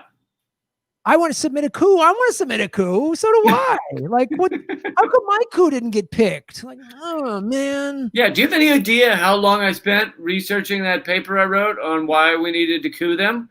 I don't understand why I got rejected. Is there a hotline I can call? Or here's what you do. Take the head of the coup office golfing. Let him win, and then slide. And when you go out to lunch, give him a little handy under the table. You know what I mean? You know what I mean? Then rub one out, and then right afterwards, and you just slide that form across the table, and then everyone things happen. Oh, that's good. John Kiriakou. I've had him on this Political Vigilante. I've had him on. Have you had him on Redacted? Yes. Yeah. Good guy. It's a good, solid interview. Well, that's Government Secrets episode 15. The coup episode. Lee Camp, where can people view all of your gloriousness? By the way, if you're listening, please, if you're watching this, whatever, download it on iTunes or Spotify. Give it a positive review. All those things all help the analytics. If you're watching the video on either one of our channels, like it, share it, positive comments. Make sure you're subscribing to both of our channels. All those things help. And then check out Lee Camp at these various online institutions. Yes. Yeah. So please obviously share the podcast. But you're watching this on Graham Elwood's YouTube channel. My newer YouTube channel is called youtube.com/moment of clarity. So I would love for you to go over there, hit subscribe. I do live streams. I put up a bunch of live videos every week. So that's youtube.com/moment of clarity. Hit subscribe, hit the bell icon. And then for all my other stuff, just go to leecamp.com. I have a TV show called Redacted Tonight. I have comedy specials. I have books. I have all kinds of shit that you can put in your ear or your eye holes or your mouth, although I don't know if you'll get as much out of it, but you can try. So lots of good stuff. Stick government secrets in your mouth, ladies and gentlemen. Yeah, so if you're watching this or listening to it or watching this on Lee's platform, you can go to my YouTube channel, which is youtube.com/Graham Elwood. My show is called The Political Vigilante. I go live 4 or 5 days a week. I drop 2 to 3 clips a day. And then I'm also on rockfin.com/Graham Elwood. I believe Lee's going to be joining Rockfin soon. I believe my first 2 videos are up. I think it's rockfin.com/Lee Camp, or is it /Jimmy Dore? No, it's /Lee Camp, I think. Yeah. Well, folks, please come over to Rockfin. Rockfin is a blockchain cryptocurrency platform. All of us content creators, Jimmy's on there, Lee, Kim Iverson, Nico House, Convo Couch. And so it's $10 a month for the premium content on that channel. And you get all of our premium stuff. But also you can watch a lot of it for free as well. So yes, there's a lot of free content. And if you want to go premium, that's great too. So you can watch all of our stuff, and there's a lot of, and they're really cultivating like lefty indie media voices and wrestling and MMA. I don't know why it's a crazy combination, but I love it. Come to us for all of your lefty media and MMA needs. It's learn about how workers own the means of production, especially in a fucking chokehold, bitch. So yeah, here's how to peacefully protest in the streets or kick a guy in the face. Oh yeah, right in the solar plexus, so he can't breathe. Now he knows what tear gas feels like. So yeah, support all of our platforms. I'm also at Graham Elwood on Twitter, and like and subscribe. All those little things help all of our analytics. You have no idea. So please like and hit all those buttons and all that. Lee Camp, thank you so much for doing Government Secrets episode 15. Lock it down, put it in the books. Thanks, Graham. See you soon. All right, buddy. Lee Camp, ladies and gentlemen. Folks, 370 people watching, 427 likes. Outstanding. That was a great episode. Let me read some super chats. Great way to support the show, ladies and gentlemen, is to hit the dollar super chat icon. You can do what Sharif Snuggs has done. Sharif, thank you so much. Shaving Knuckles for Justice. I will read all of your questions right now. How much Kale Street gave you for that smoothie, Graham? Vegan Gator. LOL. Yeah, you know, Kale Street, I cannot confirm or deny. The Kale Street had a meeting in a smoothie cave, and I happened to be there just to hear their points of view. But I like smoothies, and when I was on Kale Force One, flying to a organic fruit smoothie, consortium meeting in Barbados, I thought it was totally appropriate that I was given a speaking fee of $1 million. So I don't know where these accusations are coming from. They seem a little outlandish, quite honestly. Tyler Russell, boom. Shaver Knuckles for Justice. Thank you, sir. Fool. 4-foot owl. Oh, boom. That's a big owl. Sharif Snuggs, ba-boom. Graham, when Trump leaves office, Biden will have an out because of the Trump left Biden a mess. Yes, of course. A Republican House, a Republican Senate, and a 6-3 Republican Supreme Court. America will not wake up. I know. I hope that's not the case, but I can't say I argue. I can't argue with you. I can't say, oh, that's crazy. I mean, even if the House stays Democrat, that's all you need is this Republican Senate to say they're going to just, oh, Trump left us a mess. We got nothing, blah, blah, blah. Yeah, and it'll be like, and people will buy, and some people won't wake up. You're right. When the foreclosures start sweeping, they'll go, look what Trump did. It's like, no, this was Obama. He didn't regulate anything. He could have fixed this for 8 years. Him and Biden could have fixed this, and they didn't. It's sad but true, dude. Sharif Snuggs again, boom. Graham, did you know that Buttigieg Shadow app renamed themselves Blue Link? Oh God, of course. They have a new app and still involved in our American politics. Should we stay involved in the election process? I know, dude. It's so corrupt. It's so rigged. We just need a like ground floor revamp of the whole thing. Unreal. Levon Huey, boom. The president has changed. My disrespect for the political will not. Centrist neoliberals, whomever they are, will have to stew in their juices. Yep. I know. It's very true. Kate, our moderator. What's up, Kate? Lee Camp watched Redacted tonight, live in DC, and sat on the studio floor. Enjoyed it. That's so awesome. Yeah, watch Redacted tonight. It's Lee's show on RT. Lee's awesome. Ron and I were on it when we were in DC. I love doing it. Kate.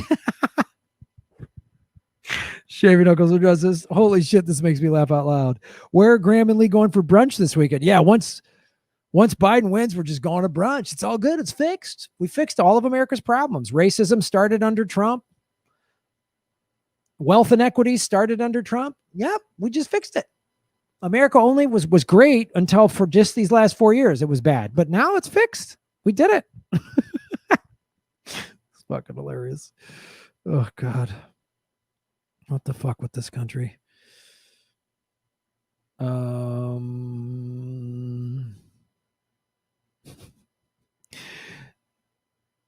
Anna Jackson, boom, shave your knuckles for justice. I am loving this show. It's sad but informative. The joke is on Americans. We are horrible.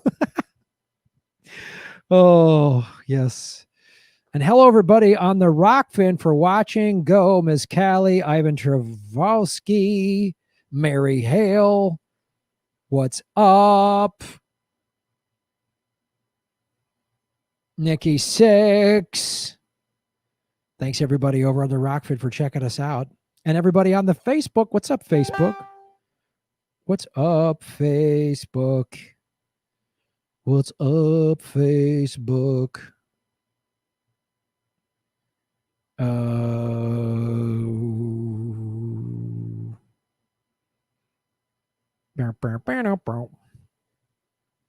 Welcome back to the super chats, ladies and gentlemen. Hit the like button. 466 likes. Let's get it up there. Sharif Snug, shave your knuckles for justice. The coup office is room 666 on the 6th floor. Yep. That's where the evil lives. Unreal, man. God, there's a coup office in the CIA. Not making that up, folks. Not making that up. It sounds like it's something it would be like in a spy parody movie, like a spoof comedy about how wacky the CIA is. They would have that. The coup office. Haha. No, they actually have one. It's not a joke. It's not joking. BA, what's up? You're making Gotham great again. Hey, Graham, remind us again how some mainstream media TV station was set up to undermine lefties. Was it MSNBC? I can't remember. Need some info. Oh, yes, MSNBC. Also, when I had Dave Anthony on the show from the Dollop on Wednesday, he has this podcast about the West Wing and talks about how the West Wing was just basically feeding liberals a bunch of nonsense on how great globalization is and war and the CIA. It's insane.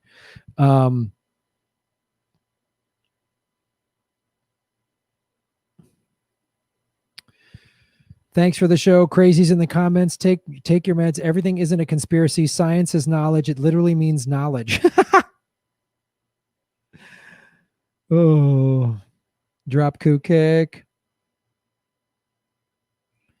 It's up backyard politics. What's up, Matt S? Tony DeMayo, ba-boom. I wish someone would coup here and spread democracy. Yeah, that'd be nice. I wish that would happen. I would really wish we could get some more democracy here. That would be fantastic. Louise Brooks, boom, boom, boom. Are you watching The Mandalorian? So I love Mandalorian. I love it. I've only watched episode 1 of season 2. I think episode 2 of season 2 probably just dropped today. I haven't watched it yet. And I kind of like the dropping it every week because then I don't get caught in this binge like vortex where I just disappear. It's something to look forward to. It's kind of old school. I dig it. Yeah, Mandalorian's great. I love Mandalorian. Watch it. I have a Disney login from a friend. I'm not paying Disney. Just to be full disclosure.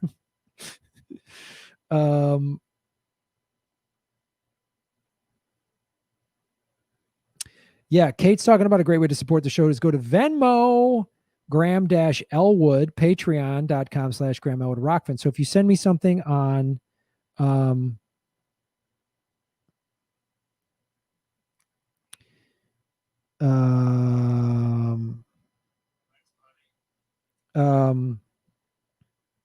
if you send me something, I'll answer a question on Venmo. Some people don't like using YouTube, which is totally cool. But if you send me something on Venmo and ask me a question, I'll answer it. I'll answer it right now. Boom, boom. Also, yeah, Ron Placona and I have a comedy show November 21st, 6 o'clock Pacific time, 9 o'clock Eastern. Tickets are $10. And if you pay me through Venmo, make sure you specify November 21st comedy show. So I don't think it's just somebody submitting a super chat. Matt S. What's up, dude? Shave your knuckles for justice. Had an annoying chat the other day with my neoliberal bro and his sister-in-law who were livid with me for not blindly being blue and voting Biden. I know. What I try to do with those in those situations is I just ask them questions. I just go, so how is this a democracy if we only have two parties? Like, and I say, I'm not a Democrat. I don't like Trump, but I'm not a Democrat. I'm not voting for the Democratic Party. So I'm not voting for their candidate. I voted for one guy in their primary, Bernie. And in 2016, I did that in a state that allowed independents to vote in the primary. So I'm an independent. So you have to earn my vote. If you don't earn my vote, I'm not giving it to you. And how can we change this broken system if we just keep supporting the lesser of two evils? I just always ask those questions. And then if they go, yeah, but I go, I don't agree with you. I don't agree with that. That's not a democracy. Other countries have 4 or 5 thriving parties on their national debate stages. Nationally televised presidential debate or prime minister debate. They'll have like 4 people on stage, 4 different parties, sometimes 5, and have a real honest debate. We don't have that here. And I always ask them, and I just make statement, like I don't even try to argue with them. I just say, well, when Obama dropped more bombs than Bush, I was done. I'm anti-war. I don't support war. Oh, well, yeah, Obama wasn't perfect. They'll say, I go, do you think the people of Yemen think that? They have 85,000 dead children. Do you think they can just say, oh, Obama wasn't perfect? Do you think they see any difference when a bomb comes, whether it was dropped from Bush or Obama or Trump or Biden? Do you think if there's any difference? And just go, yeah, I don't agree with you. I don't agree. That's why I'm not voting. I'm not voting. Any blue will do. And this refusal to hold the Democratic Party accountable is why we have Trump. And don't get mad at me. Get mad at the Democratic Party. If liberals spend as much time getting mad at the crimes of the Democratic Party and holding that party accountable, and ask them this question: if you just blindly give your vote to someone, what incentive do they have to do what you want?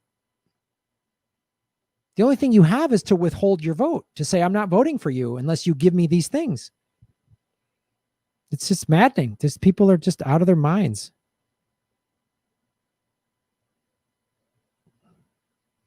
Melissa H. What's up, Melissa? Shave your knuckles for justice. To submit a coup, use the form DD13 form. Use the DD13 form. Put a line through where it says send medical supplies and food and write in install dictator. Jesus Christ. Oh, God. It's funny. I have to laugh. It's so horrifying. I have to laugh. That's why I was doing the game show voice and everything, because it's so awful. I have to laugh about this or I'm going to go crazy. Lee and I have to do the show to make each other laugh. Like we talked about it when he first came to me over the summer. I was like, dude, we got to do the show. I'm like, yeah, we got to laugh. I'm going nuts. We have to laugh. We have to joke about this. I'm going crazy if I don't. So,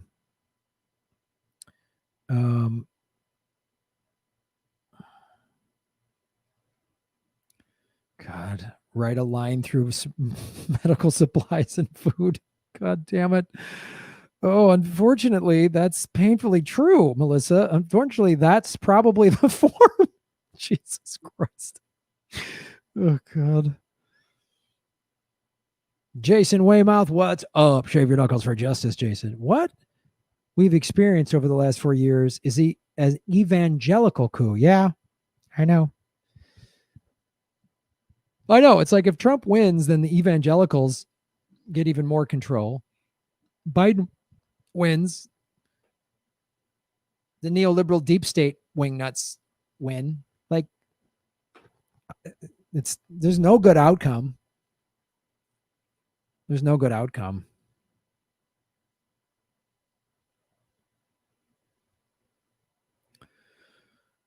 Louise Brooks, what's up, Louise? Shave your knuckles for justice. Boom! Look at those guns. I have borrowed Disney login to Dave Filoni and Jon Favreau, so get Star Wars. Yeah, beautiful. I know. Yeah, Dave Filoni and Jon Favreau to get Star Wars. Beautiful. I know. I don't want to give Disney my money. I don't. I just don't. I can't give Disney my money, but I'll sneak a login to watch that show because it's fucking awesome. 9/11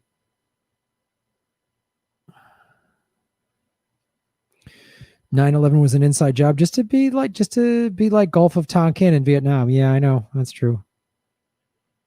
Boom. Another great thing about moving to Vermont is that I don't have to declare a party in order to register to vote. Outstanding.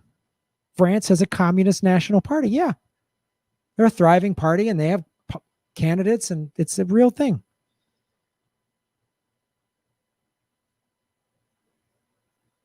I lost an aunt due to asking her why it was disrespectful for protesters to drag the flag. I know, man.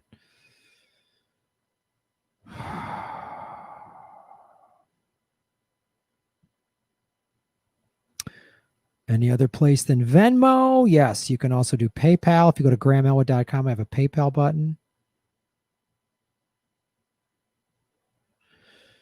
Yeah, the Republican primary had 16 people on the stage. I know. Too many people on stage. Oh, that's what our democracy. We're gonna forego democracy because it's bad staging. Get the fuck, Jesus. So many stupid arguments, just so dumb. Just like it's not a real democracy then. I always just say it's not a real democracy then. But Graham, but it's not a real democracy. Tisha T, what's up? Did you watch Joe Rogan Experience 1508 Peter Schiff, which addresses the real reason why the bailout couldn't be used to help us? No, I haven't. Oh, God, people keep telling me to watch that episode, and I haven't yet. Shit. I will watch that, though.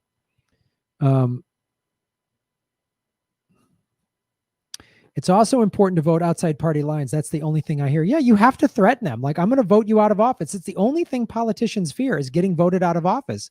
So if you say, I'm going to vote for you no matter what, Joe Biden looked into the camera, Kamala Harris looked into the camera and said, we're not going to ban fracking. You don't get my vote. Sorry, you don't get my vote. I want Medicare for all. So does 72% of Fox News viewers. I want $15 minimum wage, just like an overwhelming majority of the state of Florida. I want recreational marijuana, just like a bunch of states just voted for. I want to decriminalize drugs to end the war on drugs and treat it like a health issue, just like several states voted for. That's what I want. And the Democrats aren't. So that they don't represent me. They don't represent me. I'm not voting for them. But what about so you're okay with children in cages? No, I'm not. I wasn't okay when Obama did it, when he deported 3 million people. When he built those cages, I wasn't in favor of it. So, and I'm not going to vote for the vice president that started that. You know, they just don't. Sorry, logic keeps biting you in the ass, dumb liberal.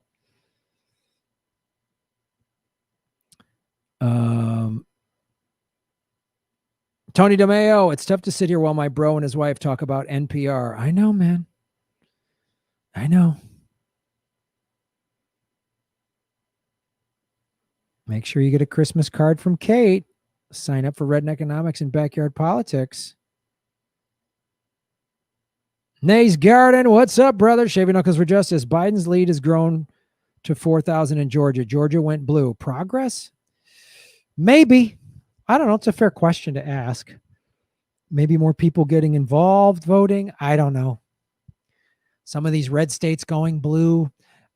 I think it's progress in the sense when the thing we've talked about since Tuesday, we've talked about with Dave Anthony, we've talked about it with Jimmy, talked a little bit about it with Lee, is what all of these like progressive ballot initiatives getting passed tells me, and even some of that, like Georgia going blue, Arizona, is this country is ready for a real populist progressive party, the Movement for a People's Party. It is ready for it.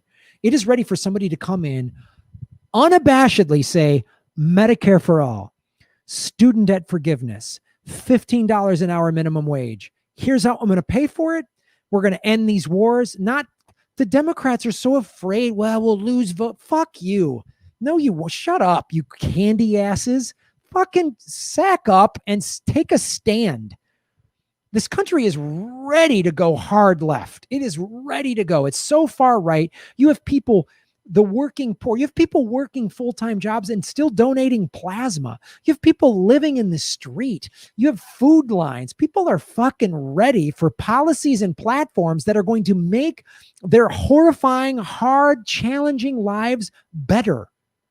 Commit to that. It's not that goddamn hard. Like, Jesus. They're afraid. You got to be able to call out how awful Obama and the Democrats are, how awful the Republicans and Trump are. Call that out. call them both out equally, and then say, here's how we're going to fix it.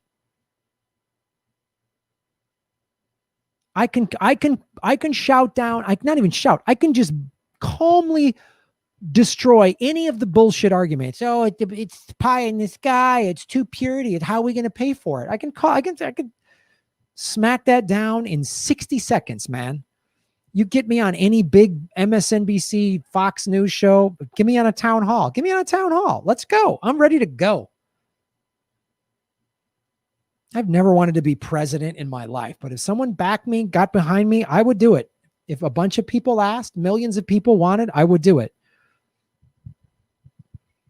And I would go to win the right way, not incremental, get 5% of, no, win. I'm going to win. I'm going to change everything right now. And that's how we're going to approach this campaign. We're going big. Here's how we're going to do it. That's what I would do.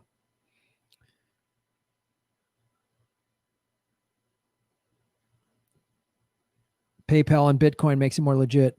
Yeah. Bitcoin's at what? 15,000? It was trading over 15,000.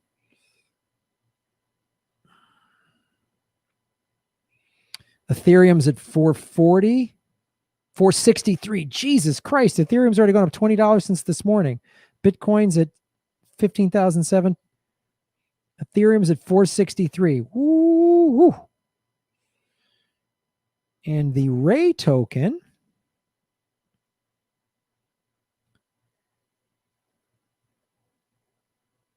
is at $1.08. That's an all-time high for the Ray token. That's the Rockfin token. It's an all-time high. It's crossed $1. It has never crossed $1.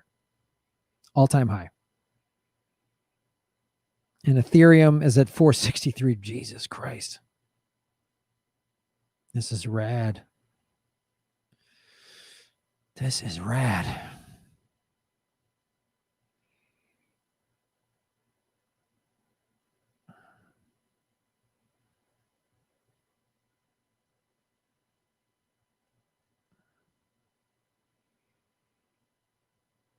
And there might be a market correction where Bitcoin goes back down a little bit. Some people are saying when the stock market crashes and all that, Bitcoin will be taken down with it a little bit. And some people are sort of waiting to buy in. But it's going to go up to 20,000. A lot of people are predicting. So I don't know.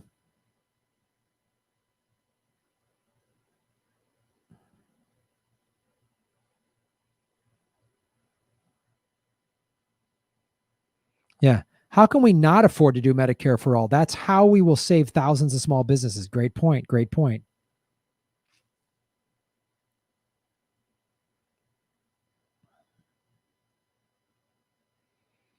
Nay's Garden, boom, shaving knuckles for justice. Could I be your drug czar or lack thereof? Of course.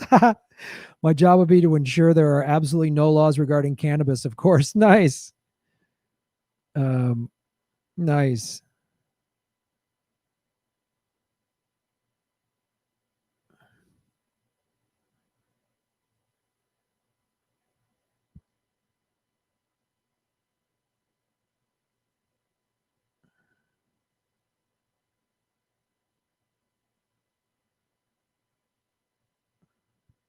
Red states going blue is more about getting rid of Trump. I think people who are listening heard Biden say no Medicare for all, no ban fracking, etc. So same policies as Trump, just not Trump. Yeah.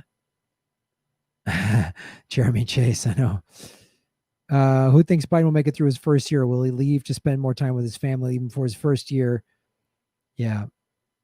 I don't think he'll make it through the 4-year term. I think Kamala will be sworn in before the end of his term. For sure. That's what I think. All right, folks. We've had 499 likes. Let's get it over 500 right now. Hit that like button. Hit that like button. Hit that like button.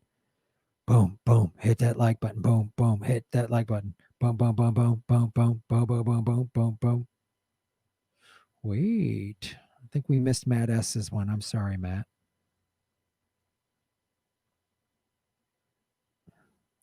Matt S. Boom.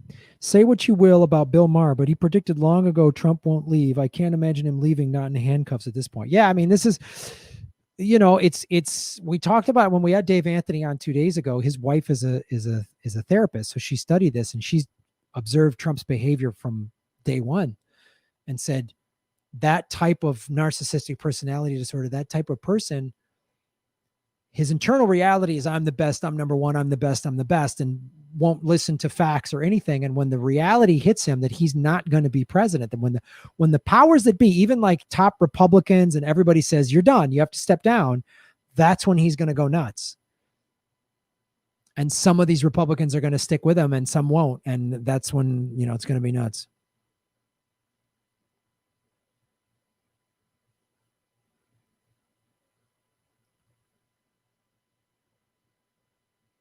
Our nation has abandoned half the population. Yeah. They should drag the flag.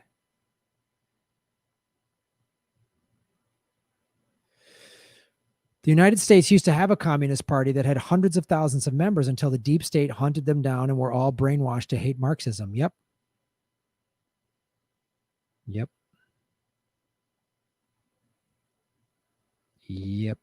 All right, folks. What song you want me to sing? I got to go. Got a lot of work to do. Gold's up. Yeah. Boom. Nays got it. Boom, boom, boom, boom, boom. The general in charge of removing Trump said absolutely no problem. He works for the people and will remove. Wow. All right.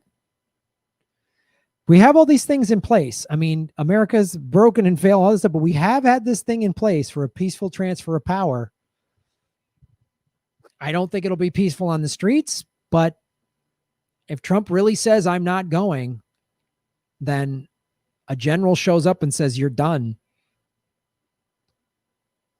Once Biden hands off the Bible, they sign documents. He's the president and you got to go. And that's that. Tony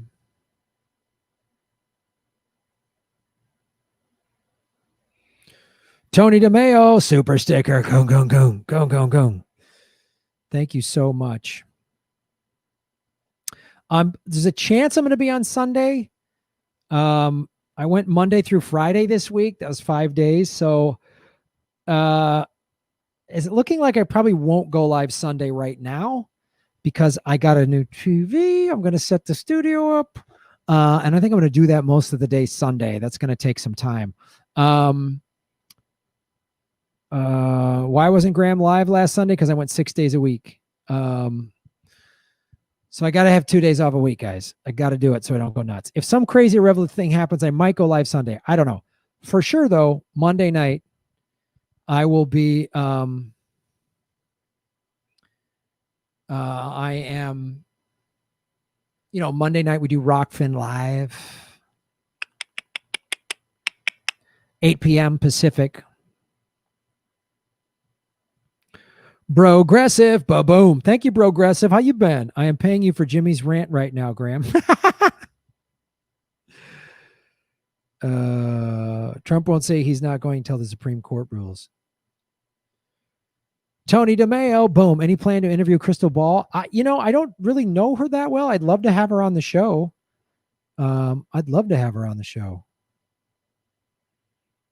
J.H. Scott, super sticker, boom. I'm sure they'll make Trump understand that he will be arrested if he refuses to leave, but bet he's not first president to be leaving office and not to go to the inauguration of the next president. Yeah.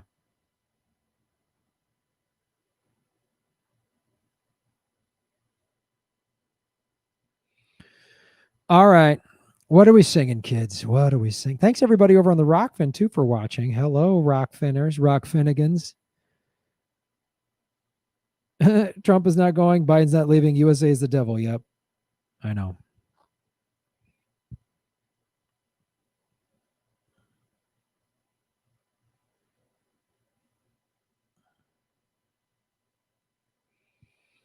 Mm-mm.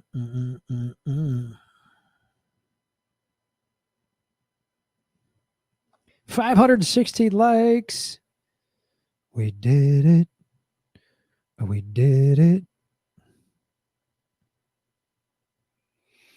What are we singing? Shatner, My Way? Oh. I'm hearing November 20th is the earliest they'll have a decision. Really?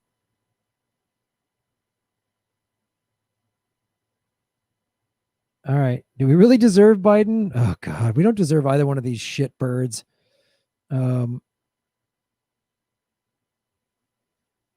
Yes, I'm still on. All right, here we go. Relax. Don't do it. Bending on a baby.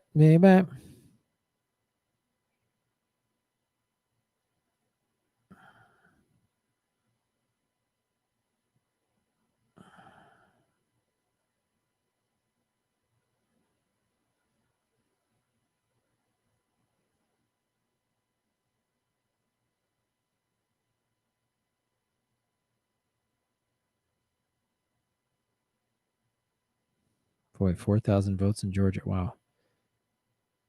Nevada, 27,000, 25,000 votes. Huh, interesting. All right.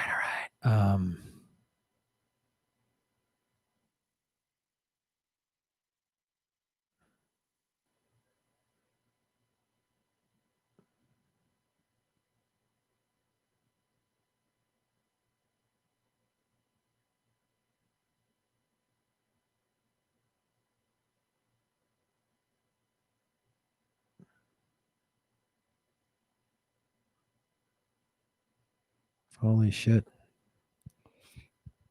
Crazy day in crypto. Boom, boom, boom, boom, boom.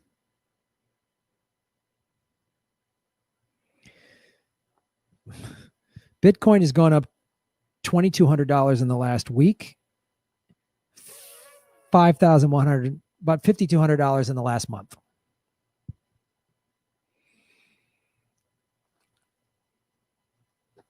Pay more attention. Get educated.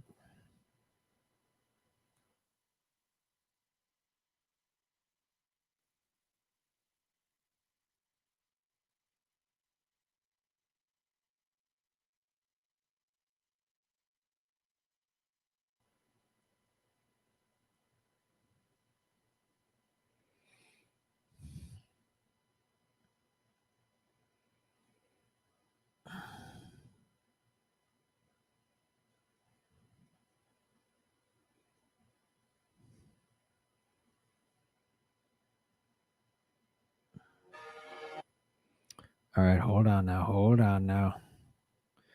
Remember now, I can't play the music anymore because they copyright strike me, and I just can't. My subscribers has gone down, like they've taken 500 or 600 subscribers away in the count, and it's stuck at 73,100. I was at 73,500, 600 for like a month, and then the last 2-3 weeks, so the last month and a half, they've just been throttling me, taking things down. Oh, Shatner, my way. Ooh. People strike at Salem, Oregon Capitol tomorrow, 3 p.m. If you're in Oregon, be there. Awesome. Way to go.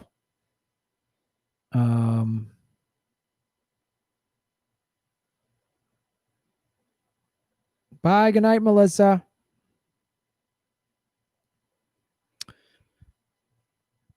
Maybe my way. I can't decide. Oh, we're going to do, how about, well, let's do relax as Shatner. Ooh, boo, boo, boo, boo, boo, boo, boo, boo. Can you sing Jailhouse Rock about Trump owing $340 million to Deutsche Bank?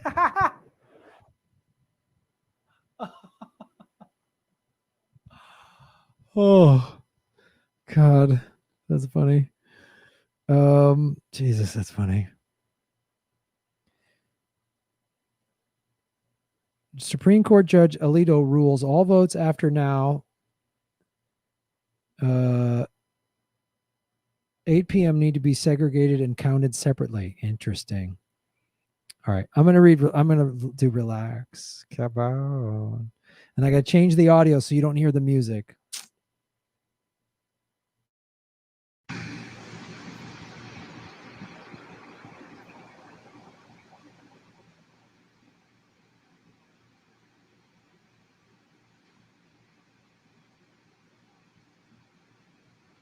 So you gotta go. Just click your name. Have a great weekend, everybody. Boom.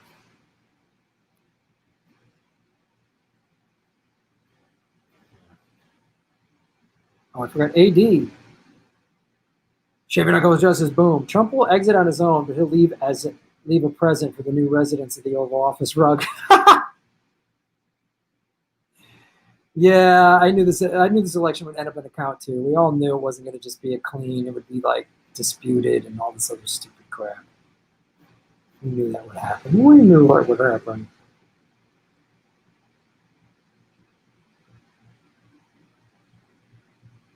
Oh, Graham already did Shatner. Someone's having a Shatner freak out.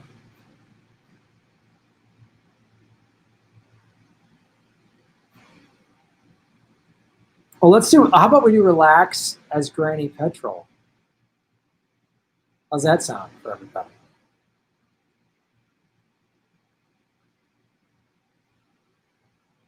It used to be that I only did Shatner. That's true. Maybe I will do Shatner. That's a good point. All I did was Shatner. I used to only do Shatner. Granny Petrol. You guys like Granny Petrol over Shatner? What's it going to be? Backyard House likes Bane. You guys like Petrol? All right. All right. Relax is a good song for her. I did Shatner yesterday, so we'll do. All right, Granny it is. We're gonna Granny it up. All right, hold on. I'll be right back.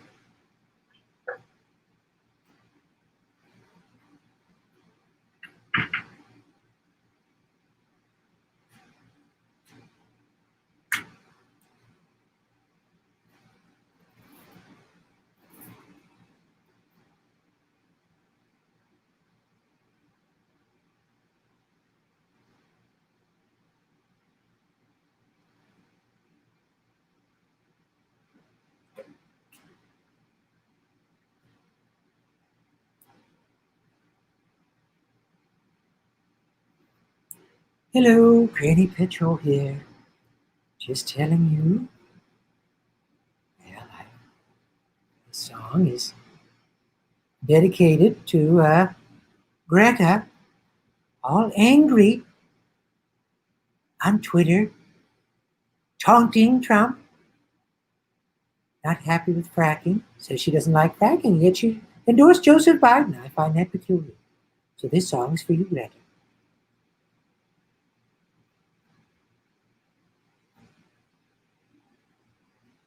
Ha ha ha. Ho ho, give it to me one time, Greta.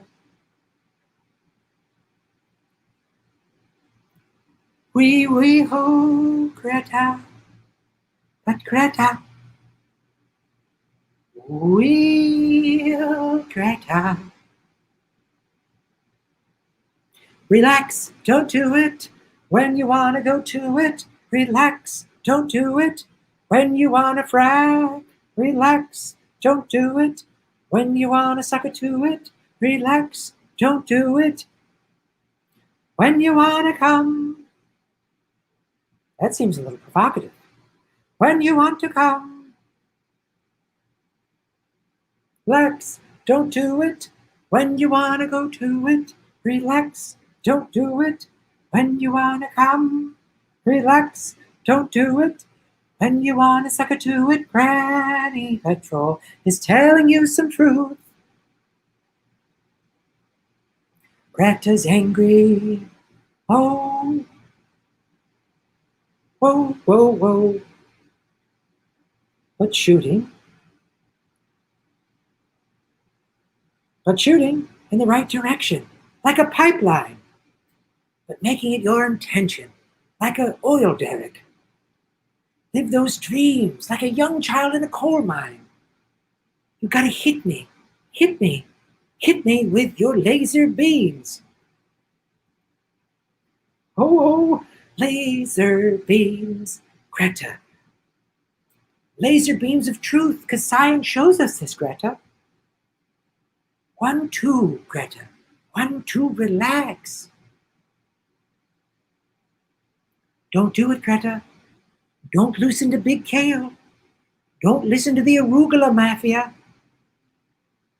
Don't take those checks from Kale Street. When you want to come. Ah ha ha ha, Greta.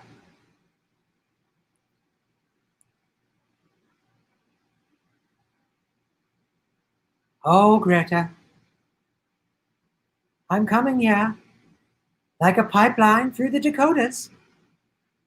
Relax, don't do it. When you want to suck it to it, relax, don't do it. Don't start another school strike. Relax, don't do it. Don't be an angry at adults. Relax, don't do it. When you want to come. Riding on a boat when you should be in school, Greta. Having fun, playing in a coal mine. Relax, Greta. Don't do your angry at adults, Greta. Science has shown us the wonder of oil. Playing in an oil field like a slip and slide. When you want to come, Greta, come to your senses. Come to your senses of real science, the friends of science, telling you to relax, Greta.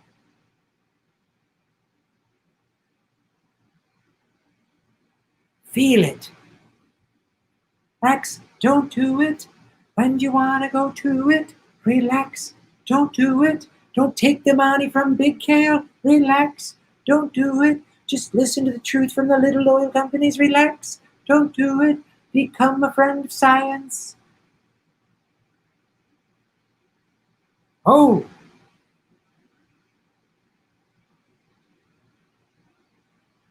Hey.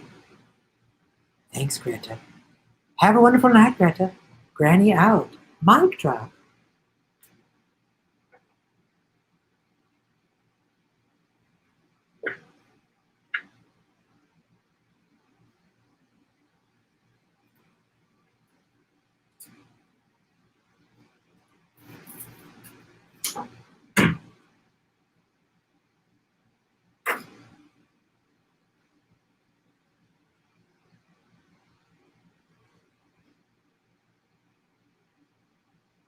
All citizens of Gotham. Boom. Let's make sure I didn't miss any of the super chats.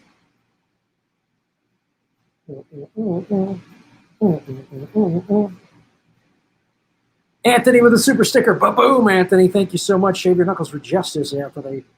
You are making Gotham great again.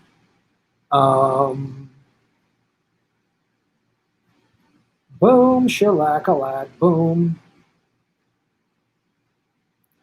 Jason Weymouth, thank you so much. Shave Your Knuckles for Justice, thank you for supporting the show. I really appreciate it.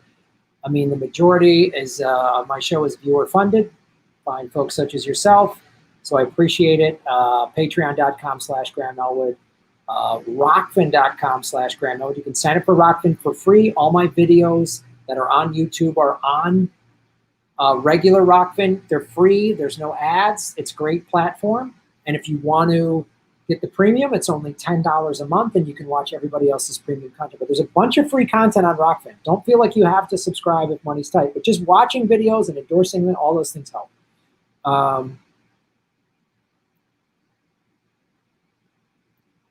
Anna Jackson, relax, boom. Thank you, Anna.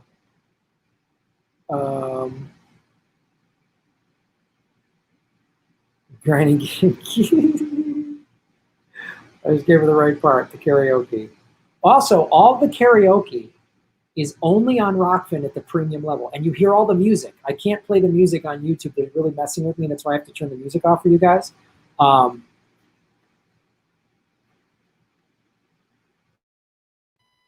But so if you sign up for Rockfin Premium, the karaoke I just did, they're all separate karaoke videos. You can watch them whenever you want. If you're like, yeah, Granny Petrol just likes to riff on Greta. I'm glad you guys are crying. I'm glad you liking it. I'm glad you liking it. Yeah. Well, so glad you guys like this. The wonder of oil. This would make a newborn breathe. Oh, fantastic. Fantastic. Make sure I got all of them. Okay. Awesome. Thank you all so much for supporting the show. I'm sure Jimmy's live now or whatever. We had 534 likes. This is really fantastic. It was a great show. So Government Secrets is a separate podcast. It's on iTunes and Spotify. I'll release the full conversation with Lee on my platform probably Monday. The audio goes up Monday. Download it. All those free things, positive reviews in iTunes, all that stuff really, really helps. Thanks everybody at Rockfin and on Facebook for watching as well. Remember, you are all making Gotham great again. Probably won't go live again till Monday because I need 2 days off and I need to get some stuff set up. So have a great weekend. Stay safe. And